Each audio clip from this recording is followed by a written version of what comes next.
What's up, all you motherfuckers? Welcome to the channel. It's your boy, World of Wrestling, here today to have Random Wrestling Talk, episode number 51.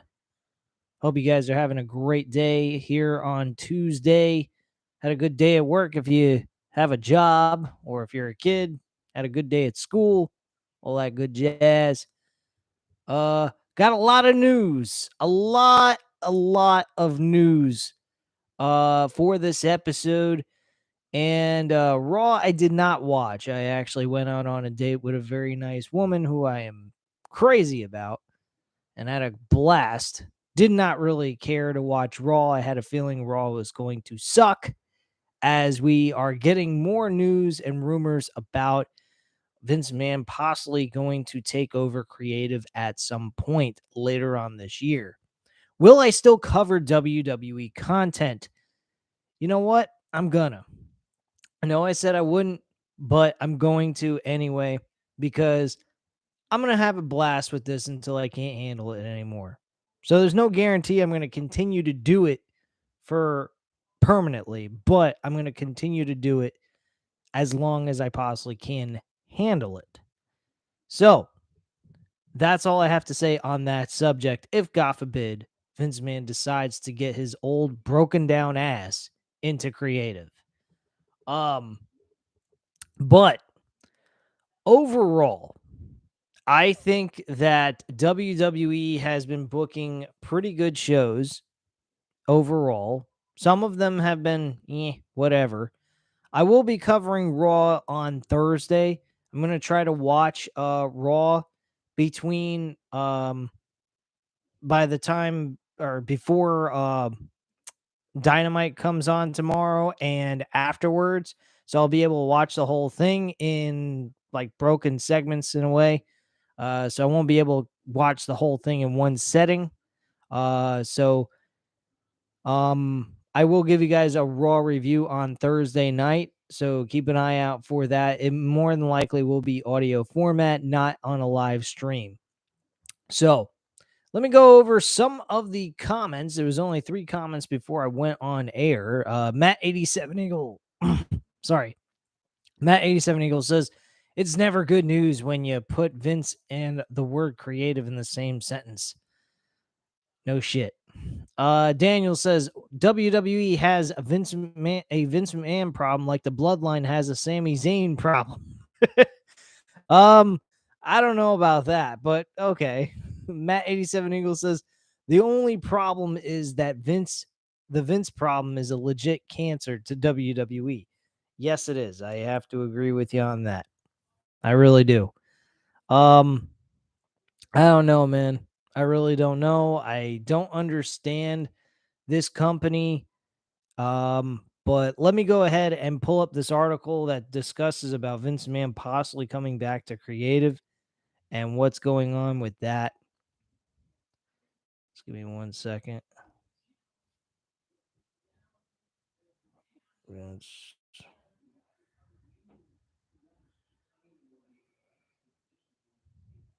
All right. Now, the big thing that's going around is the idea that Vince McMahon is in creative because of the Brock Lesnar Omos booking for WrestleMania. A lot of people are confused on why Triple H would book such a thing when in reality, this is something Vince McMahon would book, which is very true. By the way, I'd like to thank you guys for giving the 3 likes, whoever that was, the 3 of you. I appreciate that very much. It helps out the channel.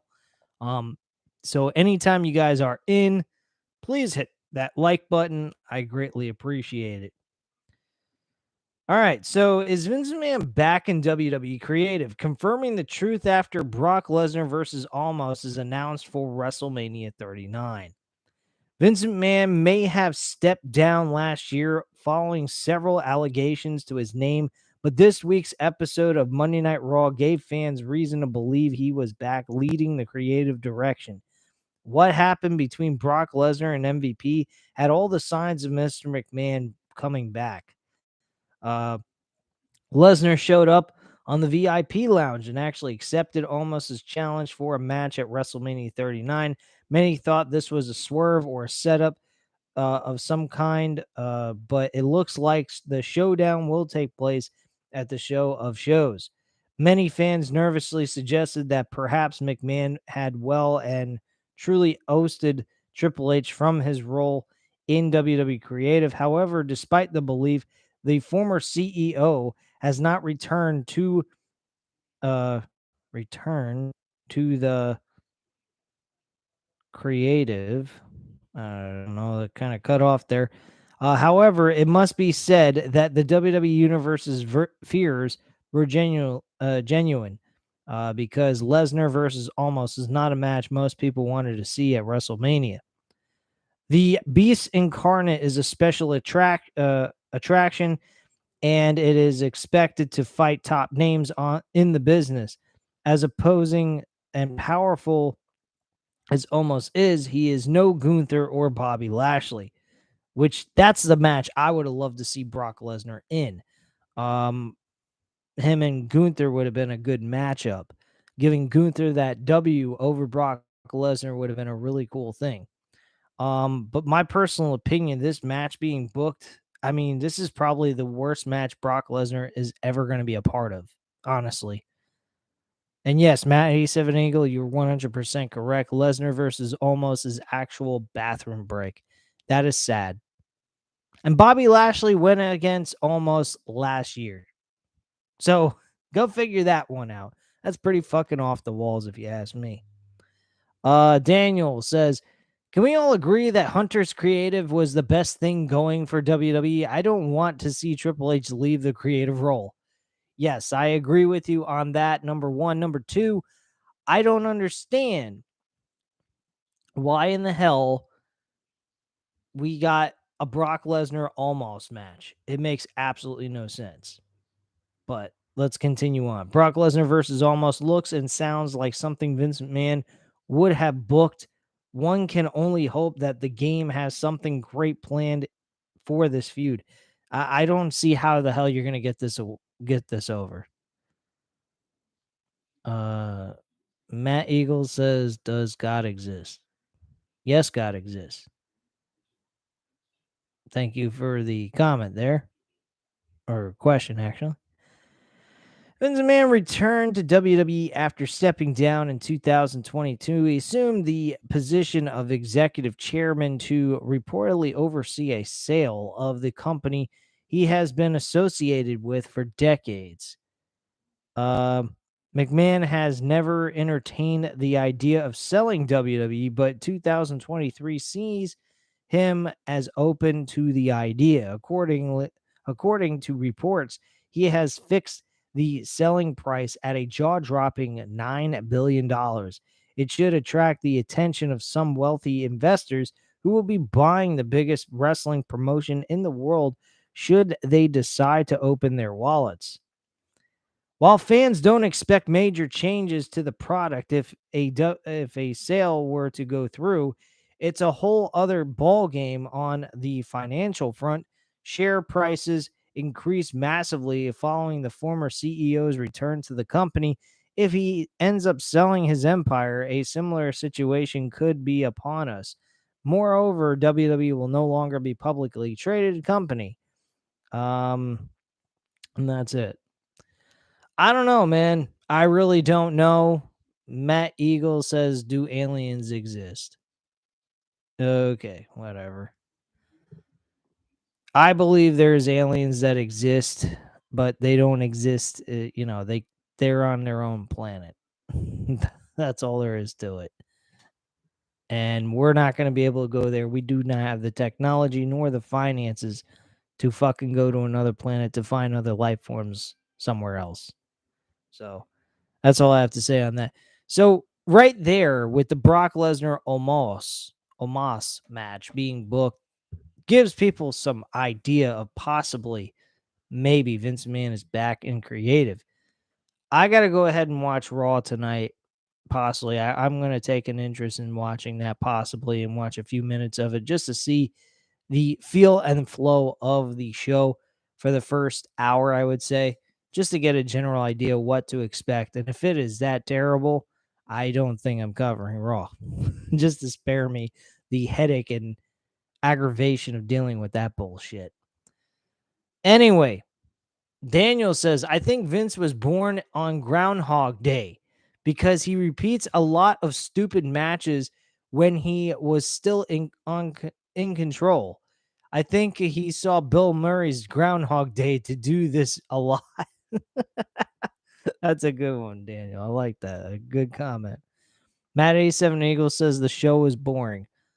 Okay, well, I mean, I've come on here and I said the show is boring for Monday Night Raw, so I'm going to give it a chance, see if there's any quality things being produced as it comes to an actual storyline to get me excited for something for the WrestleMania.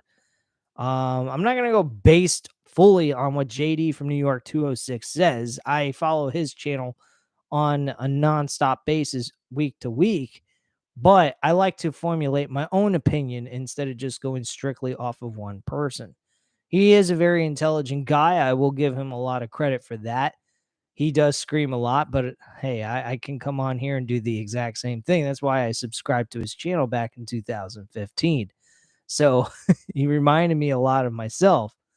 But we got to be honest with ourselves. Yelling and screaming ain't to solve this fucking problem. Us, we can discuss it, talk about it, say our piece, but at the end of the day,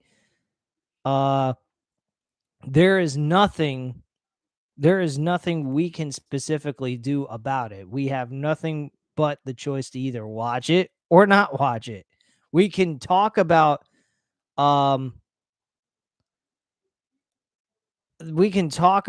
kinds of different things that we want, on here, express our opinions, express and critique the show, but we're not in control of what we're going to see on the show.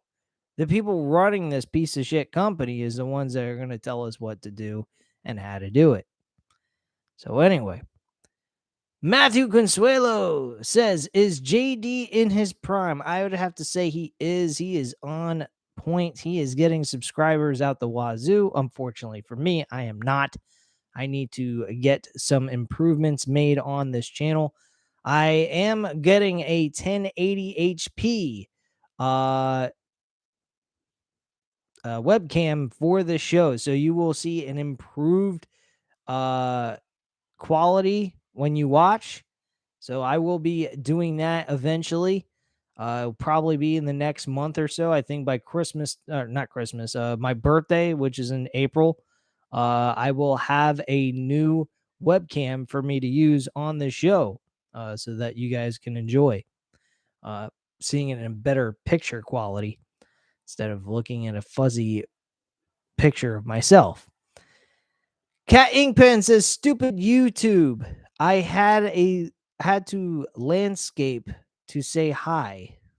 Okay. Daniel says, I don't think Brock versus Almost makes any sense. Almost is not a good wrestler to begin with, and I think he's the modern day Great Khali, obviously. Wow. What fucking weird. I mean, come on, man. I honestly think that the Great Khali was a better wrestler than Almost, Daniel. I really have to say. I mean, shit. At least the guy was intimidating to look at. This guy Almost he's like a force fucking load of shit. I mean, you remember when Great Khali came out of nowhere and fucking beat the shit out of fucking The Undertaker on his first night? That was unbelievable. So, yeah, it was insane. Daniel says Marina Shafir was a better wrestler than Almost. Oh my gosh. Cat Inkpen says, yeah, Almost versus Lesnar, just me. Yeah, there's not going to be anything worth watching for WrestleMania 39 when it comes to that match. Just go to the bathroom, take a nice piss or a shit, and enjoy yourself. because I think taking a shit or a piss would probably be better than watching that fucking match. It'll probably last less than 5 minutes. Guarantee you. Matthew Consuelo says, "What, Matt Eagle? Yeah, don't pay attention to him, man. I don't know what the hell his deal is. He ought to get the hell out of here.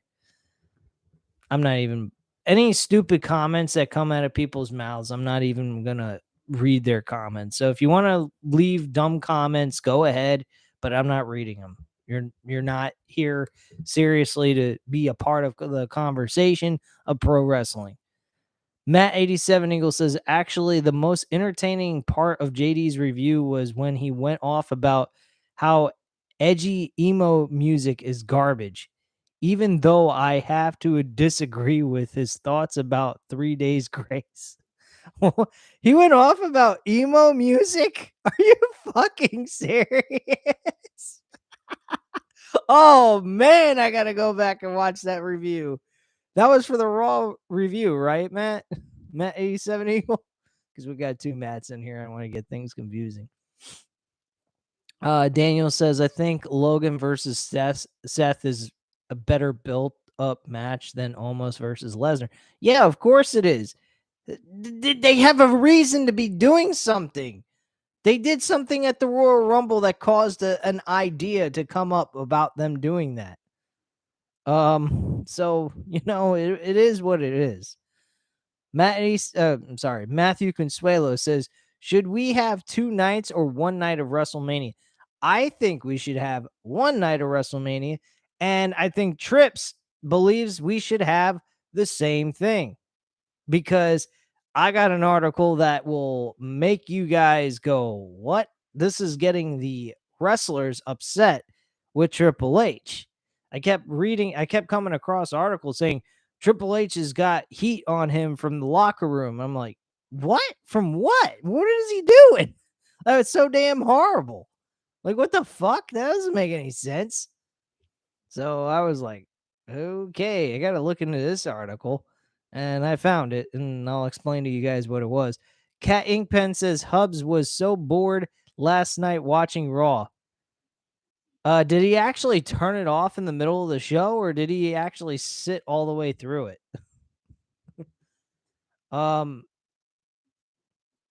Matthew Consuelo says he's not perfect, though.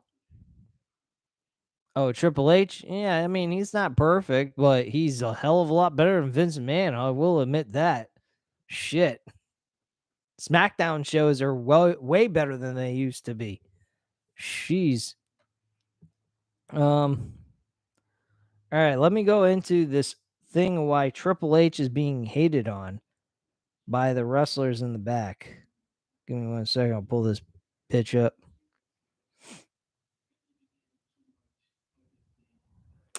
All right, so from WrestlingNews.com, the article states that Triple H wants a smaller WrestleMania card. WWE talent unhappy about not being on the show. So he wants to have a smaller card. Now, let me go into exactly what's being said in this article so we can get a full scoop of what it is. This year's WrestleMania card will not include a lot of names this year.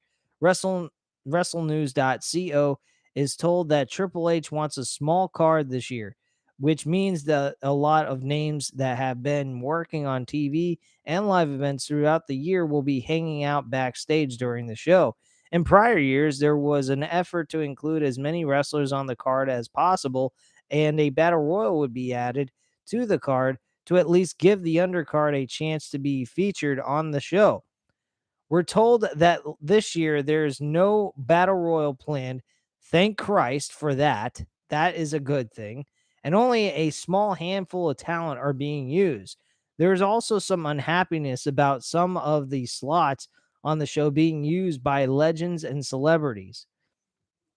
Obviously, things could change. Those who we spoke to were not happy about not being involved in the company's biggest show of the year in Los Angeles. So, yeah, that was pretty much it. I actually agree with that. I really do. I don't think there should be so many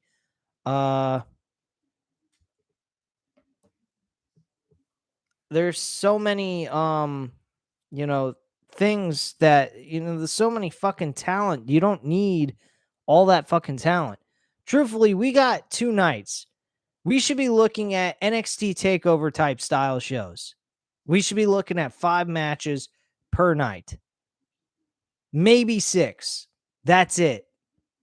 So a total of 10 to 12 matches for an entire weekend. That's all we should be looking at. So the shows should be at least only 3 hours. That's all we need. We don't need 14, 16 matches.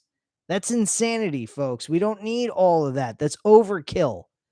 This isn't New Japan Wrestling Wrestle Kingdom shit. Even that can get a little can drain the shit out of you. So honestly, guys, I mean, let's be real.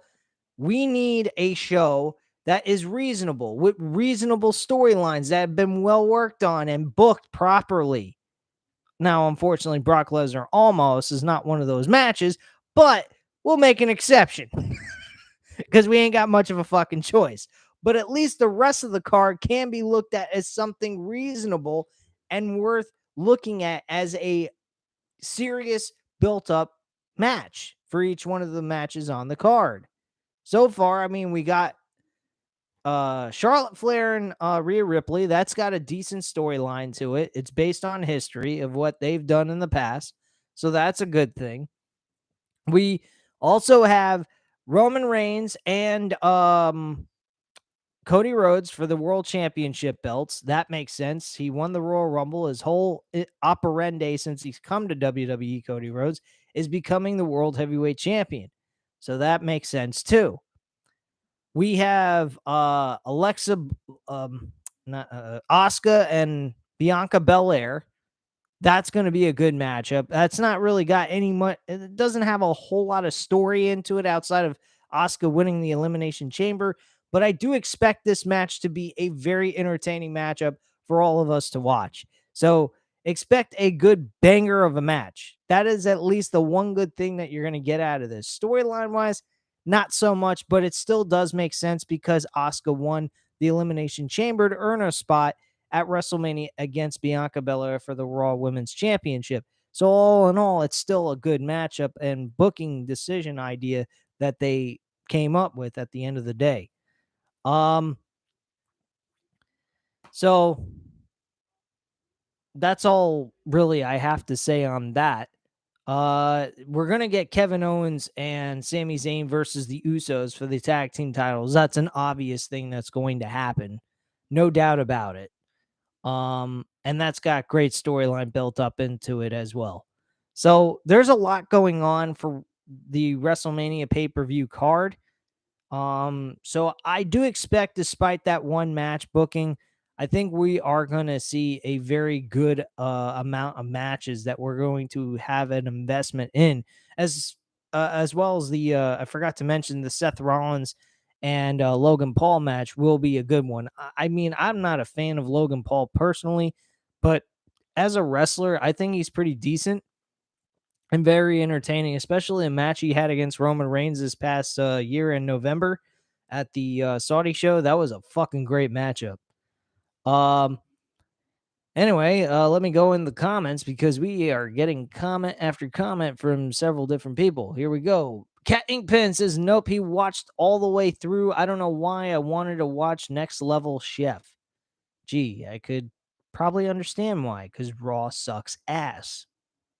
I mean, I'm not a huge fan of chef shows or any of that. I really don't care for food. I wish I didn't ever have to eat, but I have no choice in the matter because if I didn't, I would probably die um, from that. So no starvation here. I gotta eat. No choice in that. Matthew Consuelo says he wants a small WrestleMania card. Yes, I am very aware of that. That's what I just read. Thank you for that.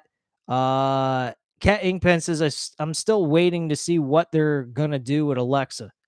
Alexa Bliss. I don't know what they're gonna do with Alexa Bliss, Cat. I think that that's all, you know, a possibility of her dealing with Bray Wyatt. Bray Wyatt's got nothing going on of importance. I mean, what, this booking of him and Bobby Lashley, that's a match that makes no fucking sense at all. I don't know what the hell they're doing with that. But yeah, this whole thing with Bray Wyatt going into Mania has been trash as fuck. The booking of Bray Wyatt in against LA Knight made sense. And by the way, last Friday, LA Knight loses to Kofi Kingston. Are you fucking kidding me? You have him lose to Bray Wyatt and then you make him lose to Kofi Kingston? That's a fucked up booking decision. I really wonder who booked that one. I don't think it was Triple H. I think that was Vince. I think Vince is trying to bury LA Knight. Yeah. Okay.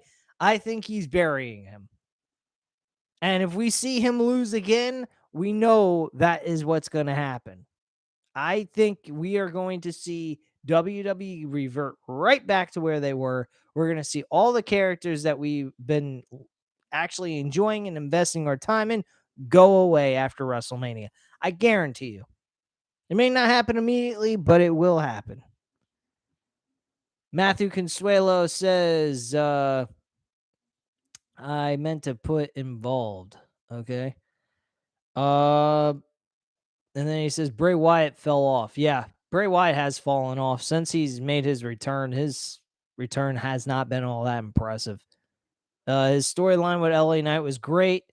I complimented the match they had at the Royal Rumble. I didn't think it was terrible because it was a short matchup, so it didn't take up so much time. It was kind of a silly matchup, so I didn't have a big deal. I didn't have a big problem with it. But after that match, I have noticed that Bray Wyatt has gone down the toilet a lot. Daniel says LA Knight more like LA Jobber in Vince's mind. Yeah. No shit, Daniel. I have to agree with that comment 100%, man. LA Jobber. Yeah. So that's really what the deal is with Triple H and that information. Let's go over some other articles here that I got. All right, so we got some news about a hospitalized WWE Hall of Famer fighting so hard, and also AEW star sentenced for a DUI. So Billy Graham is dealing with some major health issues right now. He's developed some chills, cough, and has nausea. So that's his symptoms. I don't know what it could be. So it's kind of sad that he's dealing with that, but he is an older guy. So that would be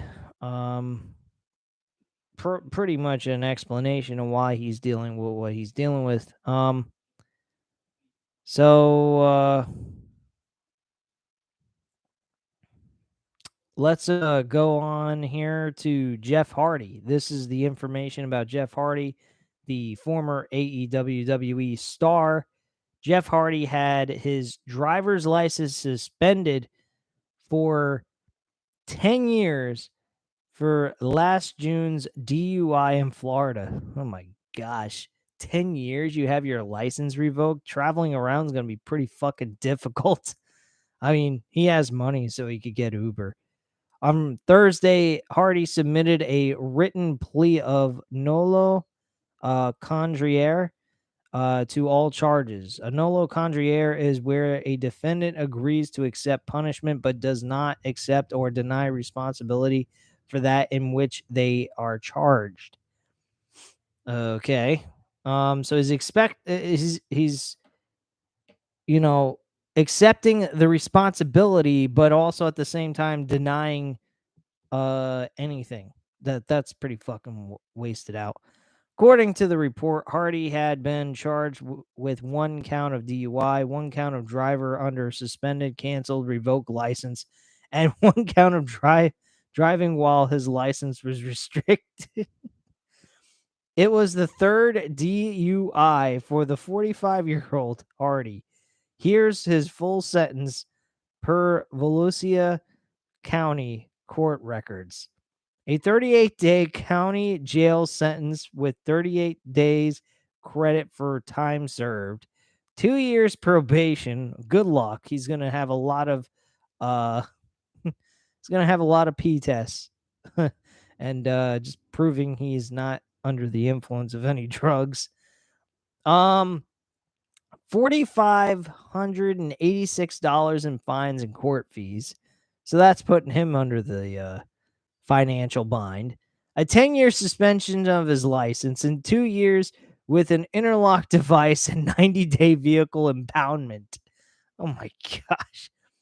Court mandated a DUI school or drug rehab program. Well, Jeff Hardy is very familiar with that. And community service. According to MSN, the AEW suspended Hardy without pay after the arrest and can only return to AEW upon successfully completing treatment and maintaining his sobriety. Oh my gosh. Wow. That's pretty fucking sad, man. But hey, it's to be expected by good old Jeff Hardy. Mr. Hardy Boy. He's real party. He loves to party, get drunk, and drink fireballs, and then drive his ass from Florida to North Carolina for a doctor's appointment. Yeah. Okay. Makes a lot of sense to me. At 10 o'clock in the fucking morning. Yeah. All right. Sure, Jeff. You're coming back to wrestling, and I'm doing porno videos. Yeah, sure. Anyway. Let's go ahead and go through the comments here. Matthew Consuelo says hopefully Bray Wyatt will blow back up. I don't know if he's going to or not. Hopefully he does, but it is what it is. Matt 87 Eagle says Jeff Hardy is a lost cause, probably more than Punk. Oh yeah, at least Punk's a reliable guy when it comes to actually being there and not being drugged out of his fucking mind. So yeah, I totally agree with you on that one, Matt. Cat Inkpen says no contest. Daniel says Jeff Hardy more like DUI Hardy. Cat Inkpen says basically, and Cat Inkpen then stated out here drug test they clip or snip a of your hair. Wow. So in Las Vegas they snip your hair to do a drug test. Holy shit. Damn. I thought they only do stuff like that for FBI jobs or like high-end positions like a government position or something. That's crazy. Matthew Consuelo says Jeff Hardy needs to clean himself up. Matthew Consuelo, I'm sorry to tell you, bro, but Jeff Hardy has been trying to clean himself up since he was in his 20s, and he still can't do it. The best thing he can do is just stay out of wrestling and find something else better to do than throwing his body around. Because I think his body getting thrown around is what's caused him to be addicted to all these damn drugs, honestly. If it wasn't for that, I think he would be off the drugs, he'd be clean, and he wouldn't be living the kind of lifestyle he's lived in the last 10 to 15 years or so. So yeah, I don't know. But it is what it is with good old Jeff Hardy. Jeff Hardy, I adore his wrestling ability, but his lifestyle he's living, I don't know. I think it's something that needs to be he needs to just get rid of that. All right, I got some backstage news on Matt Riddle following the WWE suspension. This should be some interesting information. Didn't read anything about it. Cat Inkpen says nope. They had it done for a retail position. You had to do a fucking hair test for drug use? Are you kidding me? Holy shit. Wow, Las Vegas doesn't play around, man. Damn. Well, at least they have marijuana legal there. Thank goodness. So if anybody wants to smoke marijuana, they don't have to worry about passing a test for their hair. Uh, Matthew Consuelo says Matt Hardy cleaned himself up, right? In a way, he only had like a drinking problem. I didn't remember hearing anything about him having like a severe drug problem of any kind. Um, but his wrestling style changed a lot as he got older. He's more mat based. He doesn't do a lot of flips or dives or anything. He keeps everything in the ring. He doesn't do a lot of jumping out of the ring onto the floor or doing high flying maneuvers from the top rope onto the mat. He's more mat based wrestler now. He's not like this crazy lunatic who does all these crazy things to his body outside of that one incident with him and Sammy Guevara. Uh, so yeah, that's the reason why. He used to do a lot of dangerous stunts in his matches. Now he doesn't. He's really kind of cut down on those type of high risk maneuvers and shit. Rachel Buck says, "So do you think so what do you think of WrestleMania 39 so far?" And I mean the WrestleMania card so far, and do you think they're going to add any more matches? Yeah, they're going to add more matches. We just know uh what those matches are going to be that they're going to add based on the storylines we're seeing on the TV. Overall, I'm not unhappy with WrestleMania. I think WrestleMania looks pretty damn good. I'm very excited for it still, even though there's been some rumors running around that Vince McMahon may be coming back into creative. So it is what it is. Matthew Consuelo says, "How many weeks? Are you talking about when WrestleMania is supposed to uh be aired?" WrestleMania is supposed to be aired on April 1st and April 2nd. So that's when we will see it. So April 1st, let me just go over here to my calendar. Oh wait, hold on, I could do it on my phone. I don't have to do it on the computer. Give me 1 second.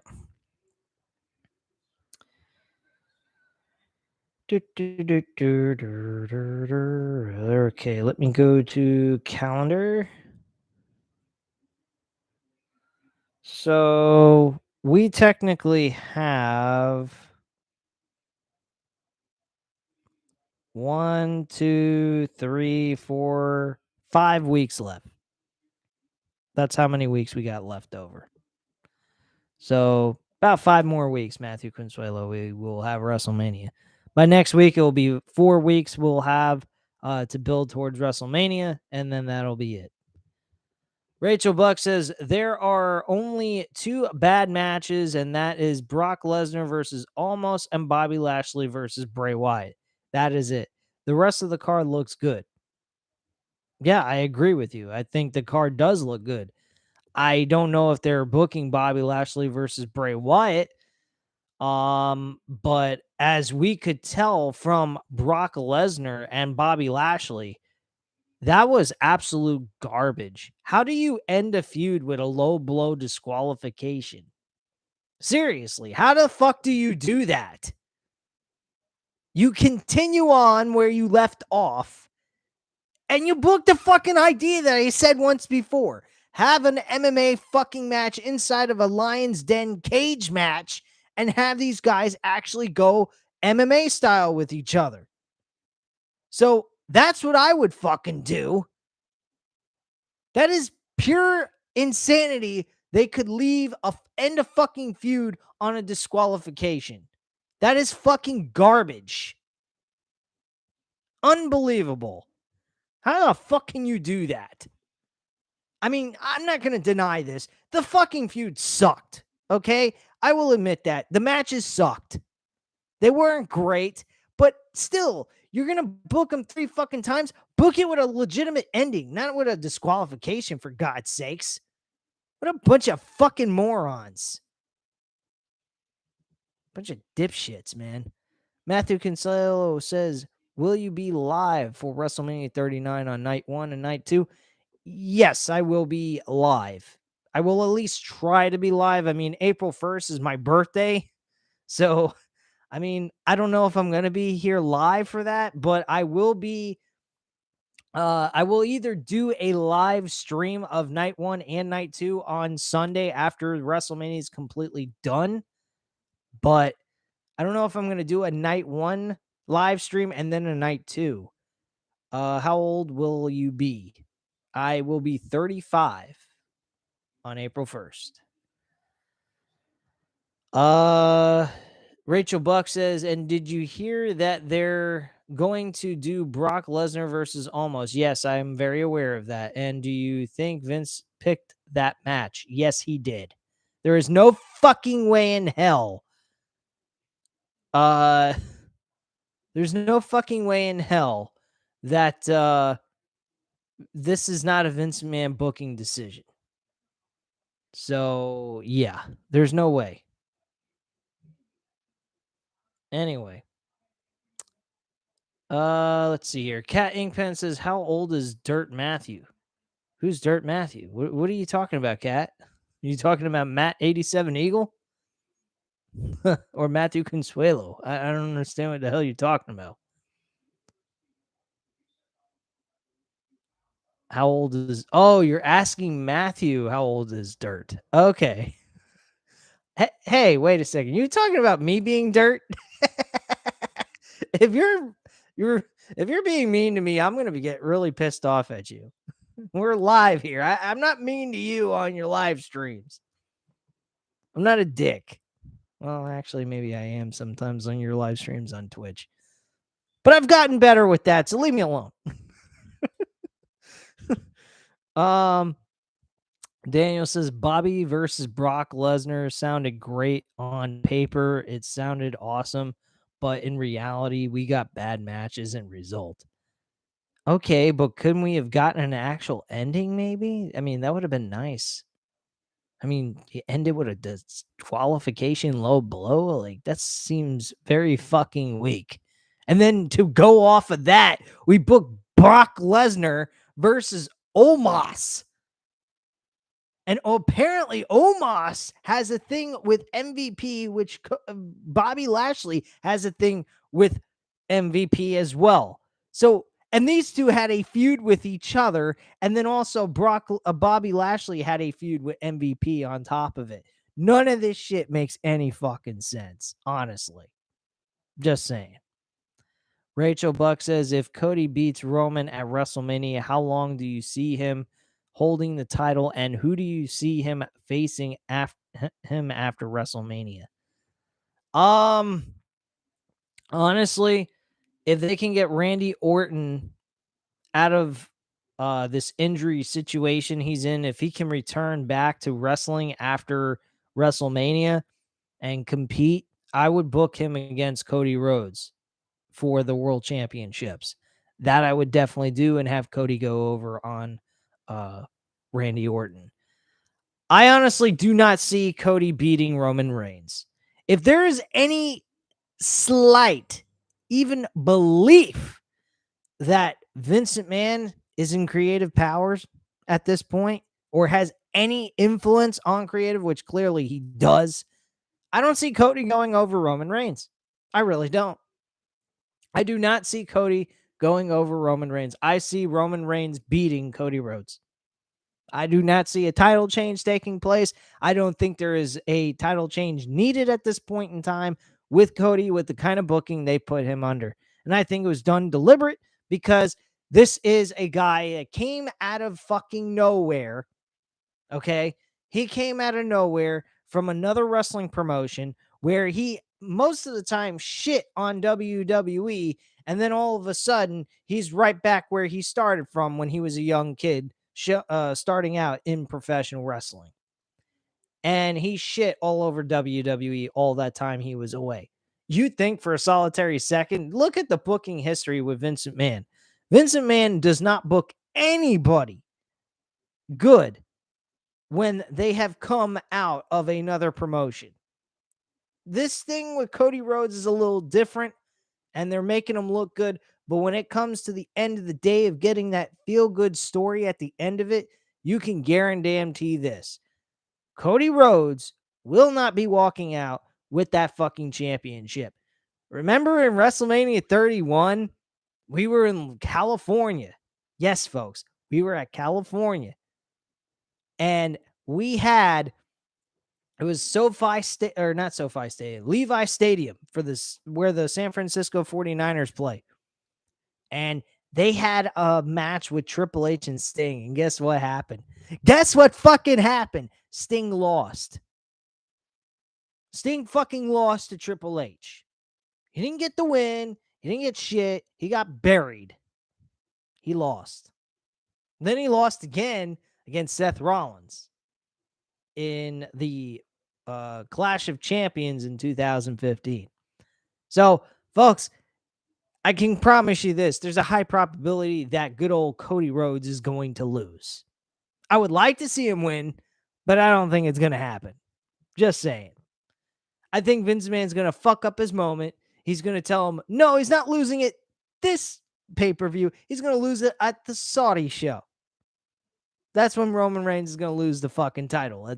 And by the way, here's another thing I'm going to mention. This is another report, and then I'll get into the Matt Riddle story. Good old King of the Ring / King of the Queen, the Ring, Queen of the Ring pay-per-view will be happening in Saudi Arabia in late May. So we're going to have 2 pay-per-views in May. We're going to have Backlash, and then we're going to have fucking King of the Ring and Queen of the Ring pay-per-view event in Saudi. How much fun are we all going to have getting to see the Saudi Arabian pricks get their King of the Ring / Queen of the Ring pay-per-view event happening on their land, on their soil. Not on America, but on their soil. What a crock of shit. If that ain't Vincent McMahon booking, I don't know what is, man. I don't know what is. I guarantee you King of the Ring and Queen of the Ring is going to be the most pathetic, awful book show of 2023. I promise you. I really believe that is going to happen. I don't think they're going to put a lot of effort into it.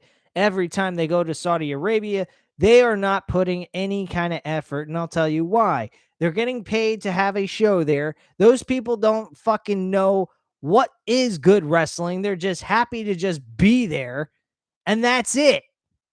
That's all they fucking give a shit about. So they're not worried about great booking. They're worried about getting their shit, they're getting content on their side of the world and get to see it live. That's all they care about. They're appreciative of just getting that. You could have a fucking moron fucking Vincent McMahon up the ass in the middle of the ring and they'd go, yay, woohoo. They'd enjoy that, these sick fucking bastards. They don't give a shit about booking. They don't care about good wrestling. They don't care about a good wrestling show. They don't care about something that's going to entertain them and bring their attention and intrigue them throughout from beginning to end. They don't give a flying fuck about any of this. They just want WWE on their land. That's all. And that's all I got to say about that. Anyway, moving on. Let's see here. Daniel says, do you see Jay White joining WWE and maybe do a feud with Cody, even if Cody is likely going to lose at Mania? That's a good question. I think that would be an excellent idea to do. I think possibly they may want to do that. Hold on. I think I lost my place. Wait a second. Oh, yeah, I did lose my place. Oh, no, wait. Matthew Consuelo, yeah.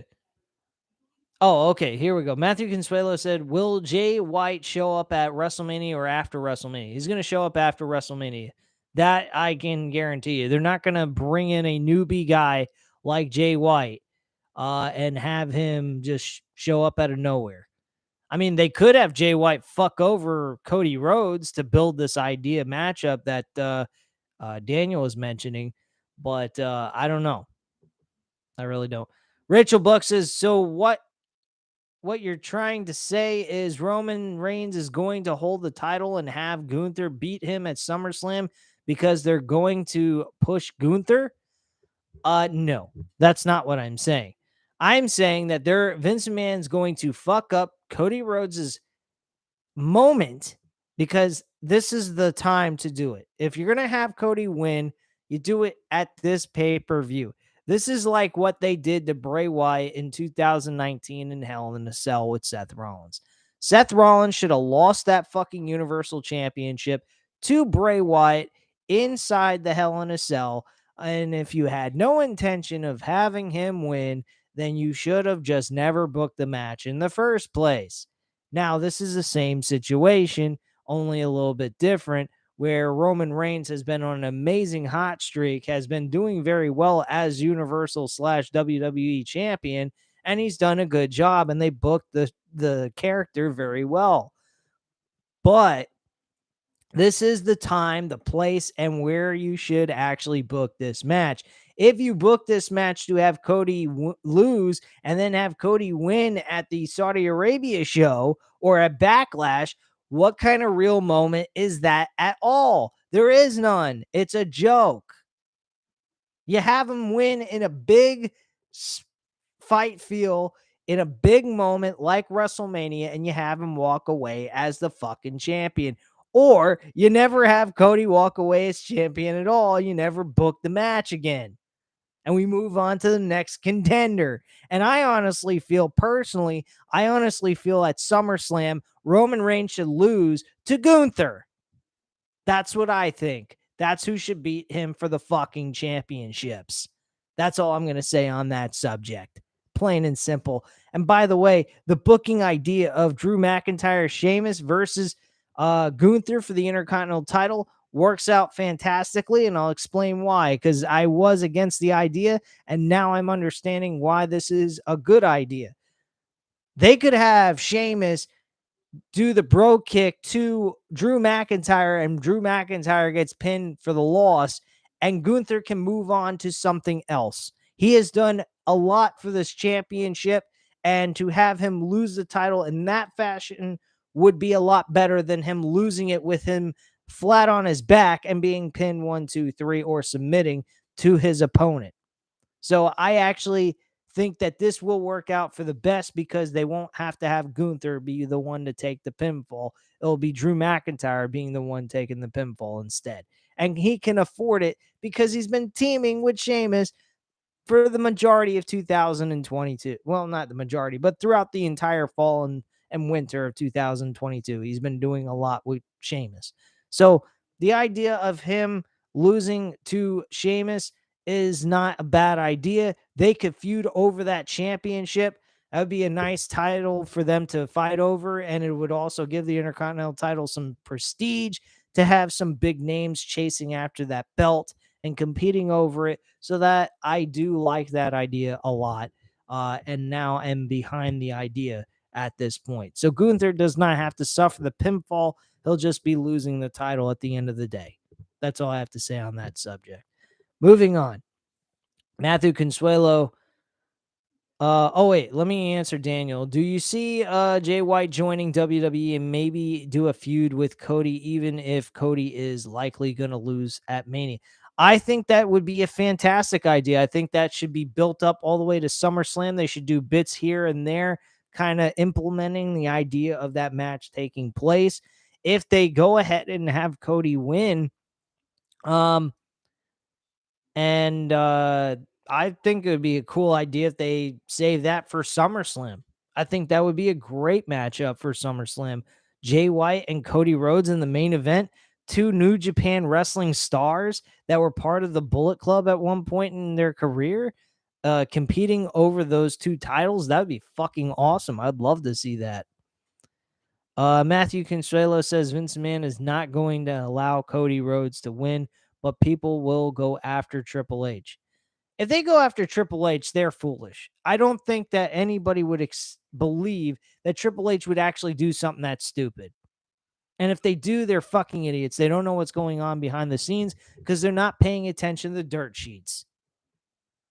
And they're not paying attention to the booking style of these shows. If you go back and watch the 2015 all the way up to 2020, then guess you're going to get what you're going to get, and you're going to know who's booking the fucking show. It's not Triple H, it's Vince McMahon. Plain and simple. Arcade says, hey, dude, what's up, man? I'll go ahead and read your comments here. Hey, bro, what's your thoughts on Lesnar and Omos? I think it's fucking garbage. Don't even care. I'm going to go take a piss and a shit during that match. I'm not even going to review it here on the channel when it happens. Arcade also states, I hope Roman doesn't win. He's a great wrestler, but I'm a little bored of him being champion already. Well, like I said before, Arcade, I would say that is the smart decision for Cody Rhodes to go over at WrestleMania, but we're talking about Vince McMahon possibly being part of the creative booking decisions. And I'll be honest with you, if Vince McMahon has anything to say, Cody Rhodes ain't walking out with shit. He's going to lose to Roman Reigns, and that's all there is to it. Will we see a great match out of these two, and the ending being the way it is? It'll still be fun to watch, but expect possibly Cody Rhodes to lose. That's all I'm saying. And don't get your hopes up if for him to win anyway. That's all I'm saying on that. So expect a good match, but don't have your hopes high on Cody Rhodes winning the two championships, because he may not. Just saying, because of Vince McMahon being backstage and possibly having some involvement with it. Matt 87 Eagle says that's a premium event, a live event I won't be watching. I don't blame you. I think King of the Ring and Queen of the Ring is going to be a fucking garbage show. I don't even know if I'm going to review it. How the hell can you book King of the Ring pay-per-view in Saudi Arabia? Honestly. I wouldn't give Saudi Arabia a fucking good show for King of the Ring at all. Wouldn't give two flying shits. I'd have Gunther, the winner of the whole thing, and I would just basically book fucking Walter / Gunther to win the whole thing and beat the shit out of people in less than 10 seconds. Anyway, moving on. Hold on. Rachel Buck says Gunther beat Roman Reigns at SummerSlam because if Cody's not going to beat him, I want Gunther to beat him and hold the title till next year and have maybe Cody beat Gunther next year. That actually would be a very smart move if they don't have Cody go over on Roman Reigns. I think that is a very smart booking decision on your part, Rachel Buck. Very good. Daniel says if it gets booked, I could see the rivalry between Cody and Jay White have great matches. Yeah, I totally agree with you on that too. Matthew Consuelo says Jay White with the Judgment Day as a leader would be dope. Well, currently right now, the way I see it is Finn Balor is technically the leader of the group. That's just the way I see it. Arcade says it does sound like garbage. Ha ha ha. I'm not sure if you're talking about the match between Brock Lesnar and Omos or the King of the Ring match being booked. So, but either way, both of those definitely do suck. Matt 87 Eagle says if Cody wins, World of Wrestling will shave his head. Fuck no, I ain't shaving my head. What the hell are you talking about? I never made any bet that I would do that or guarantee I would do that. What the hell's wrong with you? Arcade says, very true, dude. If Vince is involved, then it's very possible Roman will remain the champion. Daniel says, I meant to say if gets booked correctly. My bad. Arcade says I was talking about the King of the Ring. Oh, okay. And Arcade was laughing at Matt 87 Eagle's comment. Yeah, Matt 87 Eagle, bro, I'm not going to shave my head if Cody wins the fucking titles. I would be ecstatic that if Cody won. But I'm not going to shave my fucking head, all right? Well, technically, I could go ahead and say I shave my head and wear this hat whenever I come on the show. So, I mean, I could still get away with the bet, but I'm not gonna lie to my viewers and say I did when I really didn't. Anyway, you guys probably would ask me, well, take off your hat and show off your bald head then if you really did. But anyway, guys. I like the comments going on in the chat. I appreciate it. Let me go ahead and go over the rest of these articles because we are heading into the hour territory already. All right. Should fans be gearing up to Matt Riddle on WWE television again? According to Dave Meltzer on the latest Wrestling Observer Radio, Riddle's suspension is up, meaning he is technically free to make a return to the ring at any point.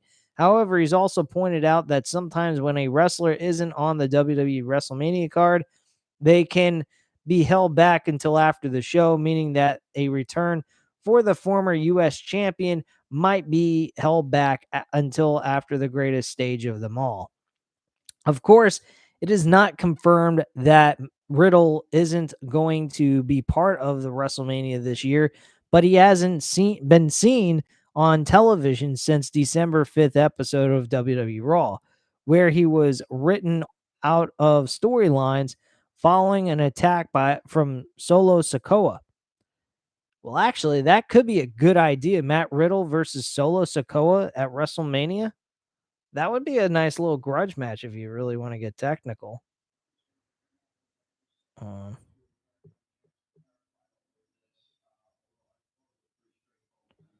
What the fuck?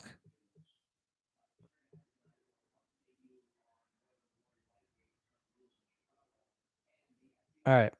So that would be a nice match to book actually for Matt Riddle against Solo Sikoa. Hold on. So with a lot of the bigger storylines now falling into place, it could be a case that of WWE keeping him on ice until there are firm plans for Riddle, which goes along with recent reports that claim his name hadn't been mentioned backstage recently. Riddle was initially taken off television due to a reported suspension for a second drug test violation, which WWE never confirmed. However, the RK Bro star did confirm that he spent time in rehab on social media during this period. Interestingly, Riddle took to Twitter and shared a video of him singing "Freedom Isn't Free" from Team America World Police, which would be linked to the fact that he is technically available to return, but isn't free to do so just yet by creative. However, Sikoa currently doesn't have a confirmed match at WrestleMania, and a returning Riddle seeking revenge could potentially be an option. I think that's an excellent match. I think that would be a great match to book. It give both of these guys something to do on the card, and secondly, it would make a lot of sense. And Solo Sikoa would have his very first WrestleMania match. It would be his WrestleMania debut against a guy like Matt Riddle. That'd be a great opportunity for him and have him go over. So I actually think that would be a good idea. Let's get into Kenny Omega. Yes, folks, there is talks about Kenny Omega possibly making a a possible way into WWE. I don't believe this shit. He's considering to go to WWE, Kenny Omega. This is insane. Anyway, let me go ahead and read this to you guys. He is saying that he is open-minded of going to WWE. There's been a lot of talk about Kenny Omega's future in AEW or with WWE in recent weeks because his contract was supposed to expire in late January. Dave Meltzer reported that Omega's contract has been extended to make up for the time he was out with injuries, but it's unclear how much longer he has on the extended time. During PW Torch audio show, Wade Keller talked about Omega's potential WWE move. I haven't independently verified rumors of WWE being interested in Omega, Keller said. I have confirmed they're aware of Omega's open-mindedness to come to WWE. That's what I've been told. that he's open-minded to landing in WWE before his career is over. The attitude is not, I love AEW, I'm going to stay here forever. That is not apparently the belief within WWE. They don't believe that Kenny's mindset at this point.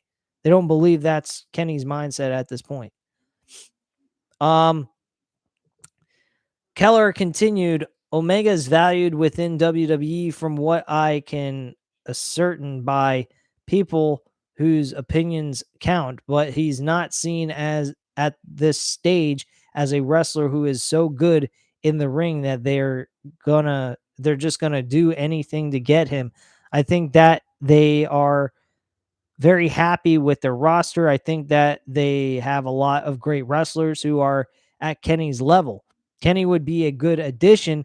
I know there is curiosity and intrigue about that, about what they could do with him if they were able to direct him a little bit better, because his character work in 3+ years on Dynamite has not been particularly compelling. Yeah, he's not the kind of guy that's going to give you in-depth character intrigue or anything like that. It's more like a real life sporting type of character he's going to give you, with great wrestling, great competition over championships, make memorable moments in wrestling matches. But as a character development type of thing that Kenny Omega does, no, he is not the kind of guy that has layers and layers of compelling characteristics that will make him entertaining to the audience. He is entertaining in his professional wrestling abilities. That is what he specializes in. And if you're not into that kind of stuff, then you're not going to enjoy him particularly. And that's, I feel a little bit unfair, because there's just so many fucking ideas you can book in a wrestling show where it gets very repetitive anyway. So why not make it booked in the style of an actual professional wrestling or an actual sport type like atmosphere for your audience to enjoy? That's what AEW comes in. AEW gives you that kind of feel, but they're also not giving you any kind of real in-depth storyline of real life type of situations that people can get intrigued with. All they're doing is just booking shit. That's all AEW is doing right now. They booked their show for fucking Revolution in 2 weeks.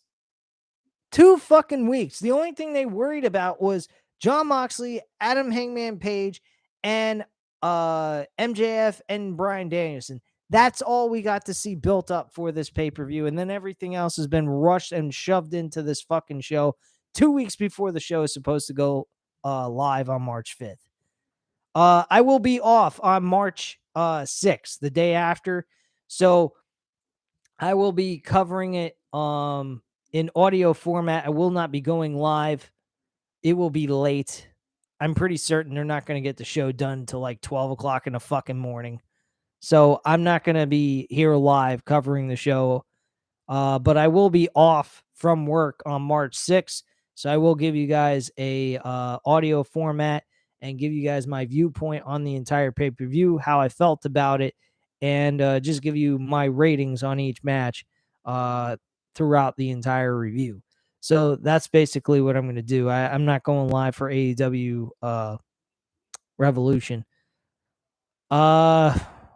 Matthew Consuelo says, can we get serious Matt Riddle back? Not cringy, corny Matt Riddle. I don't know, man. I hope they do. I mean, this is just fucking pathetic watching him make a mockery out of himself and go, hey guys, I like smoking weed, making weed references and all this kind of bullshit. It's just a pathetic thing. I don't even understand it. Anyway, let's move on to one other article and I'll close up shop here. Hold on.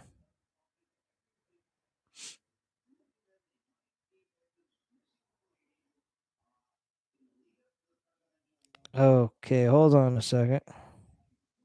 I actually have a couple more stories to talk about. Holy shit. Oh, I already told you guys WWE King of the Ring. That's taking place in Saudi. So fuck that. That's a joke. John Cena WrestleMania plans changed several weeks ago. News on who was previously planned to be his opponent. John Cena returns to WWE TV at the Raw in Boston on March 6th and is expected that he will wrestle Austin Theory at WrestleMania 39. That's another good match that's being booked. Theory spoke to Steve Fall at the post Elimination Chamber press conference, and he seemed bothered uh, about Cena's name being brought up all the time. Cena Theory match was not set in stone until a couple of months ago. Last summer, WWE began teasing the idea of Cena versus Theory match, and then there were reports saying that WWE wanted the match for SummerSlam. However, that was not possible because Cena had to film season 2 of The Peacemaker.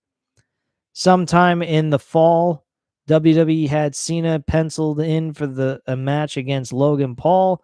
In fact, Cena teased this on social media, and Paul has stated that he would love to have a WrestleMania match with him.